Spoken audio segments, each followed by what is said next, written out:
Al-Iman TV, sarana penyubur keimanan. Assalamualaikum warahmatullahi wabarakatuh.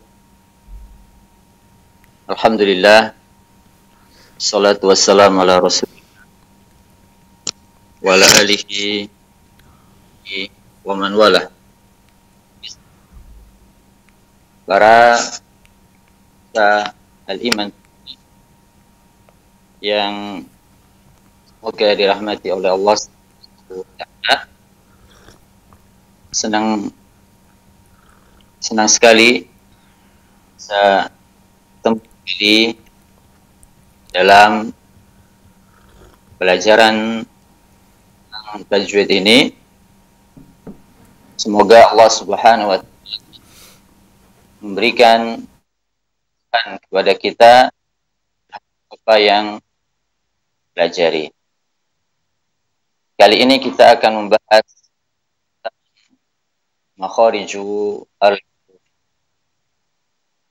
Apa itu makharijul huruf? Pembahasan tentang makharij merupakan salah satu pembahasan yang paling penting dalam ilmu tajwid. Pada beberapa yang lalu sempat kita singgung bahwasanya salah satu kesalahan dalam baca Al-Quran adalah kesalahan dalam makharijul huruf. Kesalahan dari mana dia mengeluarkan huruf tersebut. Karena ya sebagian huruf apabila kita salah makhrajnya, maka akan bisa merubah makna dari satu ayat. Dan apabila merubah makna, maka ini termasuk kesalahan fatal. Apabila disengaja, ini akan berdosa. Tayyib. Apa makharijul huruf? Makharijul huruf ini terdiri dari dua kata, ya. Makharij kemudian huruf, ya. Makharij itu secara bahasa adalah jamak dari makhraj. Ya, makharij itu jamaknya adalah makhraj. Makhraj maknanya adalah tempat keluar. Ya, makhraj maknanya adalah tempat keluar. Huruf adalah huruf dalam bahasa kita. Juga maknanya huruf. Namun huruf ini dalam bahasa Arab adalah jamak. Dalam bahasa Arab huruf ini adalah bentuk jamak, yang mana mufradnya adalah harf. Adapun dalam bahasa kita huruf dipakai sebagai mufrad, ya, jamaknya tinggal diulang, huruf-huruf. Ini secara bahasa. Jadi makharijul huruf itu adalah tempat-tempat keluarnya huruf-huruf, tempat-tempat keluarnya huruf-huruf, suara tempat keluarnya suara dari huruf Arabiah. Di mana makhariju al-huruf. Nah, asalnya ketika kita mengucapkan sesuatu, suara itu berasal dari sebuah tempat, sebuah organ tubuh yang dinamakan dengan suara. Ya, semua suara yang dari mulut kita berasal dari organ tersebut. Kita suara, ya. Kemudian ketika kita mengucapkan suara tersebut diiringi dengan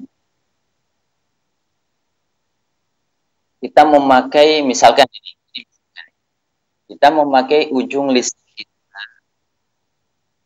dengan pangkal gigi seri atas, misalkan. Ketika mengucapkan suatu suara, ya, kita mengiringinya ujung lisan kita dengan pangkal gigi seri atas. Maka bentuklah huruf dal, ta, o. Keluarlah huruf dal, ta, o. Ya. Kalau kita ingin mengeluarkan suara, misal yang lain. Kalau kita ingin mengeluarkan suara dengan mengiringinya dengan menggunakan ujung lisan dengan pangkal gigi sedikit bawah, maka nanti akan terbentuk, akan keluar suara sin, to, dan saya. Inilah yang dinamakan dengan makhraj huruf, yang mana makhraj huruf tersebut akan membedakan antara suara huruf dengan suara huruf yang lain. Ya, yang mana pada asalnya suara itu dari pita suara. Kemudian yang membedakan suara-suara tersebut adalah makhraj huruf tersebut. Nah, inilah yang nanti kita akan bahas. Ini dinamakan dengan makhraj al-huruf. Baik.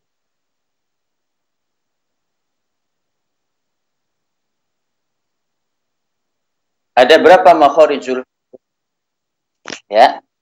Kalau tadi kita bahas tentang pengertian dari makharijul huruf, sekarang kita akan membahas jumlah dari makharijul huruf tersebut.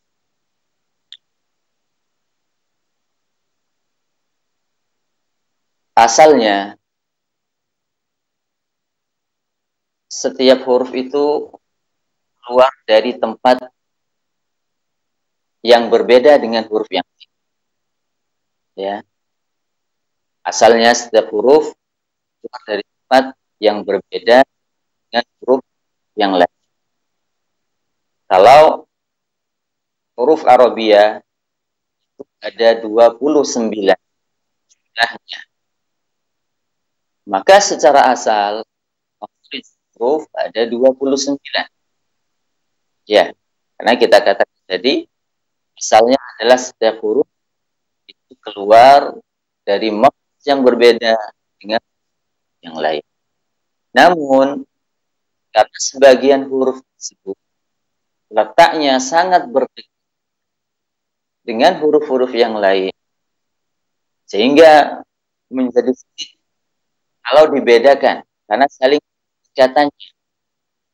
Ulama sebagian huruf dalam satu makhraj. Ya. Seperti huruf ta, o, dan dal, makanya dalam satu makhraj, yaitu ujung gigi seri, ujung lisan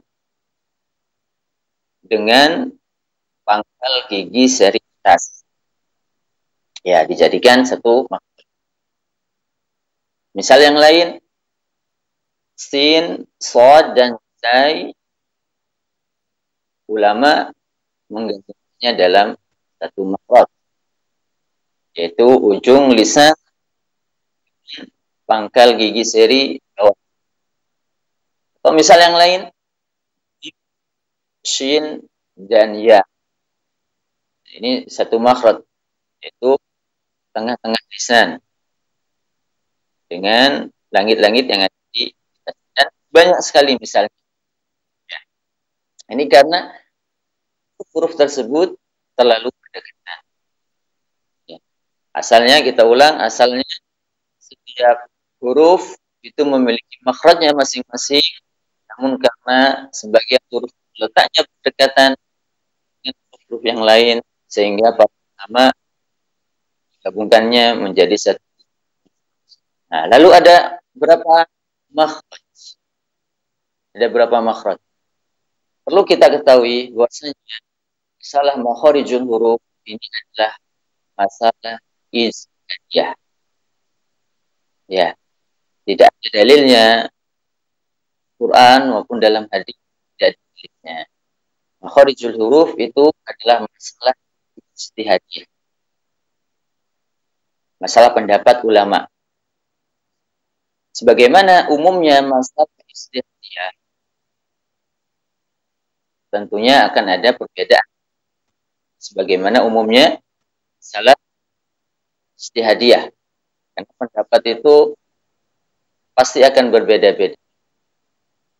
Kalau suatu permasalahan ya itu dikemukakan berdasarkan suatu pendapat masing-masing orang, pendapat masing-masing manusia, pasti akan ada.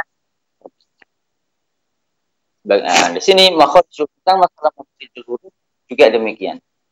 Terjadi perbedaan pendapat dari kalangan awal kali sebagian yang ada yang mengatakan 9, ada yang mengatakan 16, sebagian yang mengatakan 17. Awal kali yang berbicara masalah makharijul huruf adalah Al-Khalil bin Ahmad Al-Farahidi. Al-Khalil bin Ahmad Al-Farahidi. Salah satu gurunya Gawai. Ya. Gawai ini juga dia juga punya pendapat juga dalam, dan dua orang ini merupakan ahli nahwu. Kan? Ahli nahwu. Jadi sebenarnya bisa kita simpulkan ya, makharijul huruf, bahasan makharijul huruf itu awal kali yang membahas adalah nahwu. Dan lahirnya makharijul huruf adalah pembahasan nahwu, ini awal kalinya. Pembahasan nahwu bukan pembahasan tajwid. Lalu berapa makharijul yang banyak dipakai oleh ulama? Ya, yang rojeh ada Al-Imam Ibnul Jazari mengatakan makharijul huruf 17 yakhtaruhu man ihtab. Makharijul huruf itu ada 17 jumlahnya. Berdasarkan pendapat yang dipilih oleh para peneliti. Jadi pendapat yang sekian oleh banyak peneliti adalah 17 makhraj. Ada 17 tempat bagi huruf-huruf Arabiah. Apa saja itu ke-17? Sebelum kita masuk pada makhraj ini,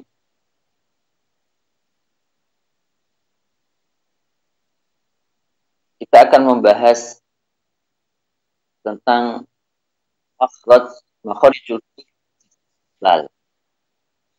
Makharijul huruf secara, karena nanti dari yang umum ini akan keluar 17 makhraj. Ya.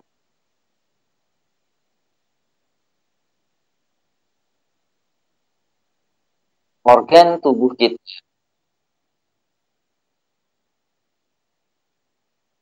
yang bisa mengucapkan, ya, yang bisa mengeluarkan suatu huruf Arabi secara umum itu ada 5. Ya, organ tubuh kita yang bisa mengeluarkan huruf Arabiah itu secara umum ada. Inilah yang dimaksud dengan makharij. Ya. Yang pertama adalah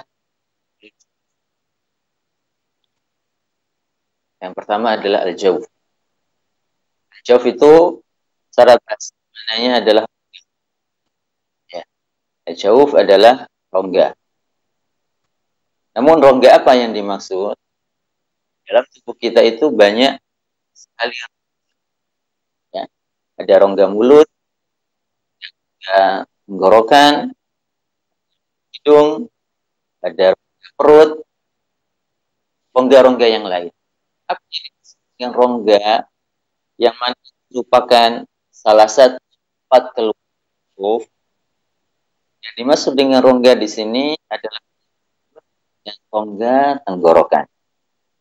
Satu ya, rongga mulut, rongga tenggorokan. Ini dimaksud dengan al-jawf. Kalau kita mendengar al-jawf dalam fikih, maka bukan rongga mulut yang dimaksud, bukan rongga tenggorokan, tapi rongga perut. Ketika membahas fikih, membahas tentang masalah puasa, ya, maka maksud dengan jauh menurut perkataan mereka adalah perut, yaitu dalam masalah hal yang membatalkan puasa. Itu semua hal yang masuk al-jauh. Hal pada al-jauh bisa membatalkan puasa. Apa yang dimaksud al-jauh? Itu rongga perut, bukan rongga mulut, bukan rongga tenggorokan. Karena tidak membatalkan puasa kalau masuk sesuatu ke rongga. Makna jauh menurut atau dalam pembahasan fikih. Adapun makna al-jauh dalam dalam pembahasan makharijul huruf, maka seperti yang kita katakan tadi, yaitu rongga dan rongga tenggorokan. Ini adalah makhraj yang pertama. Kemudian makhraj yang kedua, di antara makharijul huruf adalah makhraju al-halq. Makhraj al-halq, yaitu tenggorokan. Tenggorokan. Tenggorokan ini jelas bagi kita ya. Insyaallah tentang tenggorokan ini juga merupakan salah satu tubuh kita yang bisa menghasilkan suara huruf, yang bisa menghasilkan suara. Kemudian yang ketiga adalah lisan, makhraju al-lisan. Dan yang keempat adalah makhraj bibir. Ya, dua bibir. Kemudian kelima adalah makhrajul khaysh, pangkal hidung. Pangkal hidung. Makharijul huruf yang tebal. Di 5 makharijul huruf ini akan keluar 17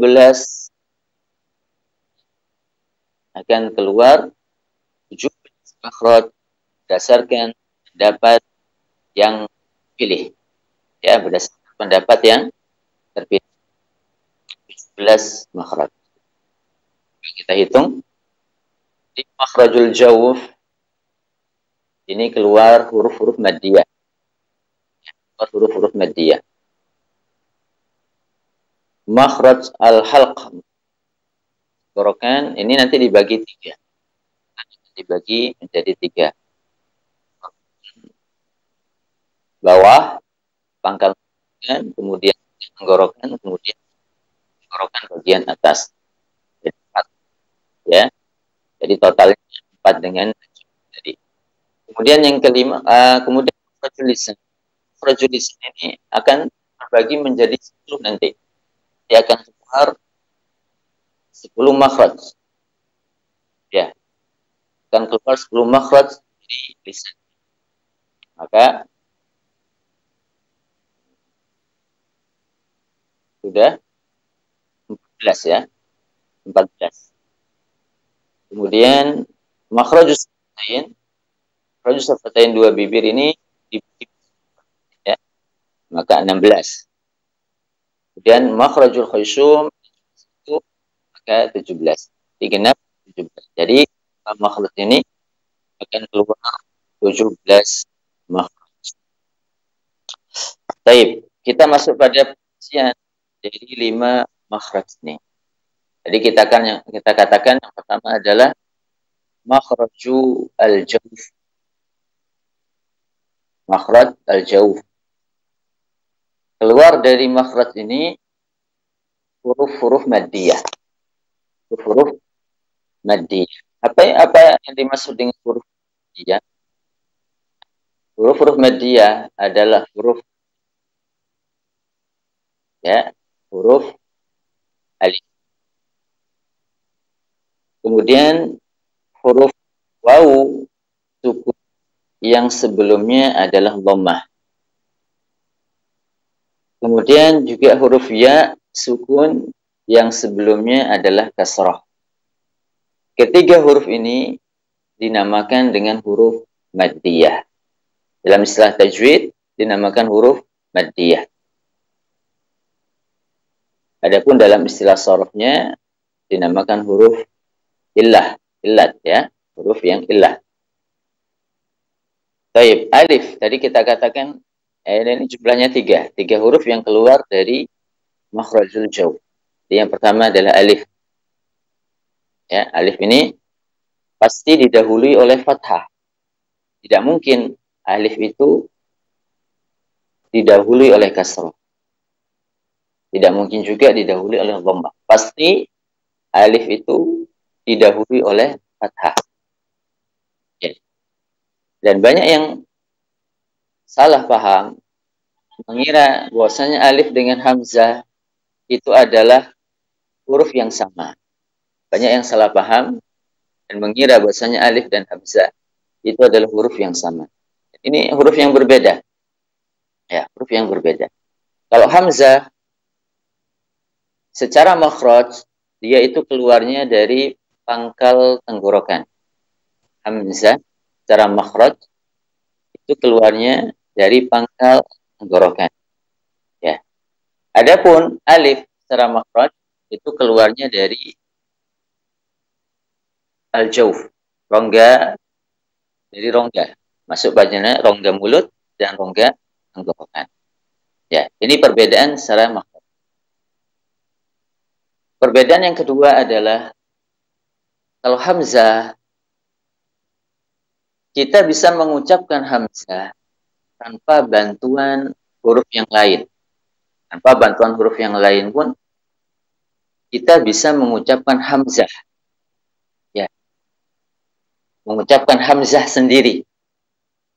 Itu kita bisa. A, I, U. Tapi untuk alif kita tidak akan bisa mengucapkan alif kecuali dengan bantuan huruf yang lain. Yang sebelumnya. Tidak ada orang yang bisa mengucapkan alif kecuali dengan bantuan huruf yang lain. Kalau ada yang mengatakan A, bukankah ini alif? Bukan. A ketika kita mengucapkan A, itu bukan alif. Ini adalah hamzah, namun setelah hamzah alif. A memanjang, A-nya memanjang. A-nya memanjang ini ya. A-nya itu adalah hamzah, kemudian bagian yang memanjang itu adalah alif. Jadi tidak ada yang bisa mengucapkan alif.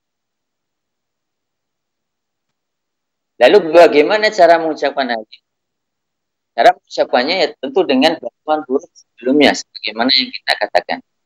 Harus memakai huruf sebelum alif. Maka tanpa huruf alif ini. Huruf alif itu yang memanjang. Kalau misalkan kita ditanya, coba ucapkan alif. Coba engkau ucapkan huruf alif. Boleh kita mengucapkan alif dengan bantuan huruf apapun. Itu boleh. Boleh kita katakan A, karena sebagaimana kita katakan tadi, bagian yang memanjang itulah adalah alif. Adapun A-nya, suara A sendiri, boleh kita memakai huruf ba, ta, la, ko, ya. Semuanya adalah alif. Ya, bagian yang memanjang itu semuanya adalah alif. Ini perbedaan yang kedua. Kemudian perbedaan yang ketiga antara hamzah dan alif adalah pada letaknya. Kalau hamzah itu bisa di awal suatu kalimat, bisa juga di tengah suatu kalimat, dan bisa juga di akhir suatu kalimat. Ya, misalkan yang di awal antum, ini hamzah. Antum. Antum a'lamu amillah. Misalnya yang di tengah ya'man. Ya'man. Ini di tengah. Dan misalnya yang di akhir kalimat as-sama. Ya. Jadi hamzah bisa di awal kalimat, bisa di tengah kalimat, dan bisa di akhir kalimat. Adapun alif, alif itu tidak mungkin berada di awal kalimat. Alif itu tidak mungkin dan tidak akan pernah berada di awal kalimat. Karena sebagaimana yang kita katakan tadi, kalau di awal kalimat, maka harus mengucapkan alif dengan sendirinya. Dan tidak mungkin ada orang yang bisa mengucapkan alif dengan sendirinya tanpa bantuan huruf yang lain. Tidak ada mungkin. Sehingga alif tidak akan mungkin berada di awal kalimat. Alif berada di tengah kalimat atau berada di akhir kalimat. Adapun di awal kalimat tidak akan pernah ada. Kalau ada yang mengatakan, bukankah kalimat-kalimat seperti izhab, ya, ijlis, urqub, dan lain sebagainya, bukankah ini alif? Karena tidak ada kepalanya, ya. Bukankah ini alif? Kita katakan ini bukan alif. Ini adalah hamzah. Ini adalah hamzah wasal. Ya, ini adalah hamzah, namun hamzah wasal. Nah, hamzah itu ada dua, hamzah qata' dengan hamzah wasal. Jadi ini nanti dipelajari secara mendalam di masalah sorof, ya, masalah sorof. Kemudian jelas, alif itu tidak akan pernah ada di awal kata, ya, di tengah atau di akhir. Adapun hamzah bisa di awal, tengah, akhir. Tapi ini huruf yang pertama yang keluar dari al-jawf. Huruf yang kedua adalah huruf waw sukun, yang mana sebelumnya adalah dhammah. Sukun yang mana sebelumnya dhammah. Ini garis bawahnya. Ya. Sukun sebelumnya dhammah. Karena tidak waw sukun sebelumnya dhammah. Karena tidak semua waw itu keluar dari jauh. Ya. Waw yang berharokat bukan jauh makhrajnya. Makhrajnya bukan jauh. Waw yang sukun yang sebelumnya fathah juga bukan jauh. Namun tengah-tengah lidah. Makhrajnya berada di tengah-tengah lidah. Jadi penting kita katakan huruf waw yang keluar dari jauh, dari rongga, adalah waw sukun yang mana sebelumnya dhammah. Inilah yang membedakan antara makhraj waw yang keluar dari jauh dengan waw yang keluarnya bukan dari jauh. Makanya kita katakan penting untuk diperhatikan itu di garis bawahi. Waw sukun yang mana sebelumnya dhammah. Ya. Kemudian huruf yang ketiga ada ya sukun yang mana sebelumnya kasrah. Sebelumnya adalah harokat kasrah. Tadi contoh, ya. Contoh yang waw sukun yang mana sebelumnya dhammah. Yuqinu dan yuqinu. Ini keluarnya dari jauh.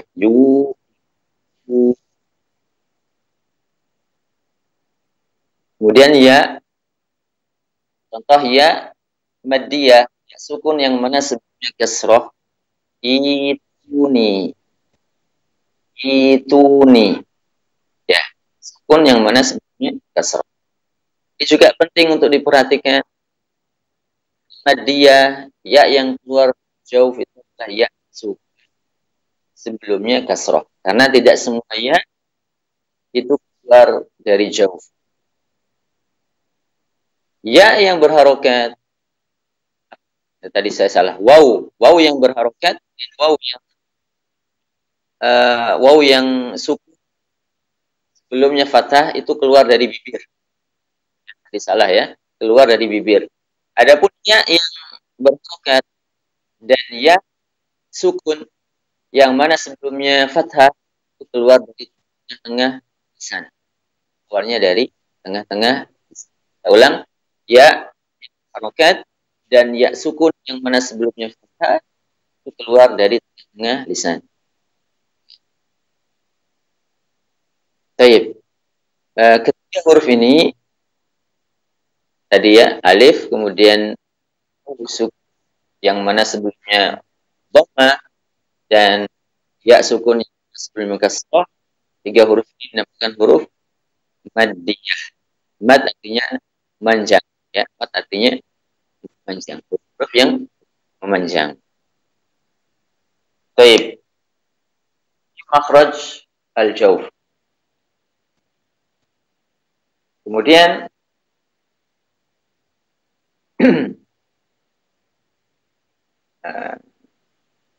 ini ada gambar ya. Bisa ditampilkan di antum. Gambar bagaimana posisi lisan kita ketika mengucapkan huruf-huruf maddiyah tadi. Kemudian selanjutnya adalah yaitu tenggorokan. Al-halq, tenggorokan. Sebagaimana yang kita bahas di awal bahwasanya makhraj al-halq dibagi menjadi 3. Pangkal tenggorokan, tenggorokan bagian bawah, kemudian tenggorokan, kemudian tenggorokan atas. Dibagi menjadi 3 dan masing-masing dari 3 ini keluar masing-masing dari 3 ini keluar 2. Kita mulai dari yang paling bawah, pangkal tenggorokan. Keluar 2 huruf, yaitu hamzah dan ha.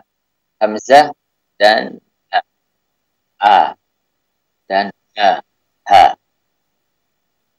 Jadi perhatikan ya, kalau kita huruf hamzah, nantinya kita keluarkan dari tenggorokan bagian bawah. Karena banyak dan sering kita mendengar orang salah mengeluarkan huruf hamzah. Ya. Ada yang mengeluarkannya dari antara hamzah ain, antara hamzah dengan makhraj ain. Padahal huruf hamzah ini sama dengan huruf a dalam bahasa kita. A dalam bahasa kita itu sama. Ya. Tidak, insya Allah tidak ada yang salah. Tidak ada yang salah dalam mengucapkan huruf. Karena ini adalah huruf kita. Karena mungkin ketika belajar, dia salah mendengar. Ya, ketika belajar dia salah mendengar sehingga berakibat dari salahnya hamzah. Dikeluarkan antara hamzah dengan makhraj ain. Sehingga suaranya tercampur. Tidak murni hamzah dan juga tidak murni ain suaranya. Tercampur hamzah dengan ain.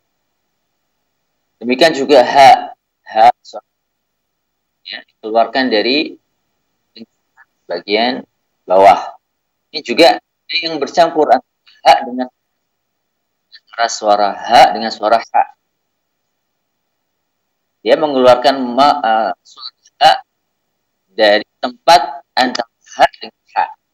Ya, sehingga suaranya tercampur. Tidak murni ha juga tidak ha. Ya. Baik, kemudian tengah tenggorokan. Ya, tengah tenggorokan. Di sini keluar huruf ha dan kho. Afan, huruf ha dan ain. Ha dan ain. Ya. Ain itu kalau kita lihat dan kita bahas yang kita bahas keluar dari tengah tenggorokan. Ya, murni dari tengah tenggorokan. Suara sengau, kalau kita mendengar suara sengau ketika mengucapkan ain, itu adalah murni, sengau itu murni dari tenggorokan, bukan dari hidung. Ya, banyak yang salah keluarkan suara ain, samping dia mengeluarkannya dari tengah tenggorokan, dia juga menyertakan hidungnya. Ketika mengeluarkan ain itu dia juga menyertakan hidungnya supaya bisa menimbulkan suara sengau. Sehingga apa yang terjadi? Yang terjadi adalah yang keluar hidung. Ya, yang keluar adalah suara sengau yang berasal dari hidung. Dan ini salah. Dengung itu dalam bahasa tajwid. Nah, dalam bahasa tajwidnya adalah gunnah, yang mana gunnah ini punya makhraj khusus, yaitu hidung itu, pangkal hidung. Gunnah ini punya makhraj, itu masuk pada makhraj. Gunnah itu nanti masuk pada makhraj huruf juga, yaitu khoisum tadi yang kita khoisum, yaitu pangkal hidung. Ya, sehingga suara ainnya dikeluarkan dari hidung, timbul suara gunnah. Dan ini salah. Dia mengucapkan ain tidak murni dari makhraj yang sebenarnya. Tidak murni dari makhraj yang sebenarnya, melainkan dari ada suara hidungnya. Dan perlu kita perhatikan, ya, tadi suara hidung itu akan menimbulkan suara gunnah. Dan gunnah ini tidak ada kecuali pada huruf secara asal ya. Nah, itu tidak ada dua huruf saja, huruf nun dan huruf mim. Ini secara asalnya. Adapun selain dua huruf tidak boleh disertai gunnah, termasuk ain tidak boleh disertai dengan gunnah, kecuali huruf dalam keadaan tertentu. Kecuali sebagian huruf dalam seperti ya, yaitu ketika bertemu dengan nun, maka harus disertai gunnah. Ini hukumnya disebut idgham bi gunnah nanti. Waw ketika bertemu dengan nun atau tanwin, pengucapan wawnya harus gunnah. Ini juga bukan idgham bi gunnah. Jadi tidak selamanya dalam keadaan tertentu, itu ketika bertemu dengan nun atau tanwin, tidak selamanya. Adapun yang selamanya ada pada dua huruf saja, yaitu huruf nun dan huruf mim. Ya, jadi untuk ain tidak boleh. Nah, untuk ain tidak boleh. Nah, karena ain itu murni suara yang keluar tenggorokan. Bagaimana kita bisa mengetahui apakah suara sengau kita ketika mengucapkan ain itu murni adalah suara yang keluar dari tenggorokan, atau suara sengau itu, suara sengau yang kita ucapkan pada ain itu adalah suara hidung? Bagaimana kita bisa membedakan? Bagaimana kita bisa mengetahuinya? Ya, sudah benarkah ucapan ain kita, ataukah masih salah? Masih bercampur dengan suara hidung? Caranya gampang. Kita tinggal tutup hidung. Nah, bagi yang pemula, ya, karena suara-suara itu terlihat, suara tenggorokan, suara sengau yang keluar dari tengah tenggorokan dengan sengau yang keluar dari hidung masih sangat sama, bisa membedakan di pemula, ya. Maka bagi dia hendaknya menutup hidungnya. Ini dia akan semakin memperjelas. Ketika kita menutup hidung kita, itu akan semakin memperjelas apakah suara sengaw kita itu memang keluar murni keluar dari tenggorokan atau keluarnya dari hidung. Oh ya, a, a, itu tidak ada suara dari hidung. A, I, ya, a. Hidung saya biasa tidak suara. Tapi yang ini salah ya. Ini keluar suara dari hidung. Keluar suara dari hidung yang dan ini salah. Jadi caranya sangat gampang. Ya, tinggal kita tutup hidung kita, nanti akan jelas bagi kita apakah suara ain kita itu benar ataukah suara ain kita salah, masih tersambung dengan suara ini. Ya. Kemudian yang ketiga, makhraj yang keluar dari tenggorokan adalah tenggorokan bagian atas. Tenggorokan bagian itu keluar huruf ghain dan huruf ghain, huruf kha. Itu keluarnya dari tenggorokan bagian atas. Baik. Keenam huruf ini dinamakan ya. Keenam huruf dari hamzah ha, kemudian ain ha, kemudian ghain kha, itu dinamakan dengan huruf halqiyah, berasal dari kata halq yang artinya adalah dinamakan huruf halqiyah karena keluarnya tenggorokan. Ini dari tenggorokan. Baik, faedah dari pelajaran kita ini ya, mengeluarkan setiap huruf dari makhrajnya yang benar. Hendaknya ketika membaca satu kalimat dalam Al-Quran, ya, hendaknya kita mengeluarkan tiap hurufnya itu dari makhraj yang benar. Karena kesalahan makhraj bisa menyebabkan kesalahan yang fatal. Kesalahan makhraj itu bisa menyebabkan kesalahan yang fatal yang bisa merusak makna. Kita kalau bicara dalam percakapan sehari-hari dengan saudara atau dengan teman, salah makhraj saja pun itu bisa fatal. Bisa salah paham. Ya, dan mungkin bisa jadi mengakibatkan perselisihan dan pertengkaran, salah dalam makhraj, apalagi dalam membaca Al-Quran. Ya, termasuk kesalahan fatal dan nanti bisa masuk pada kesalahan yang jali. Ya, kalau perubahan makhraj tersebut bisa menyebabkan perubahan makna. Mungkin itu sedikit faedah yang bisa kita simpulkan dari pertemuan kita kali ini. Wallahu a'lam bishawab. Dukung channel kami dengan like, subscribe, dan aktifkan notifikasi agar kamu tidak ketinggalan video-video menarik lainnya.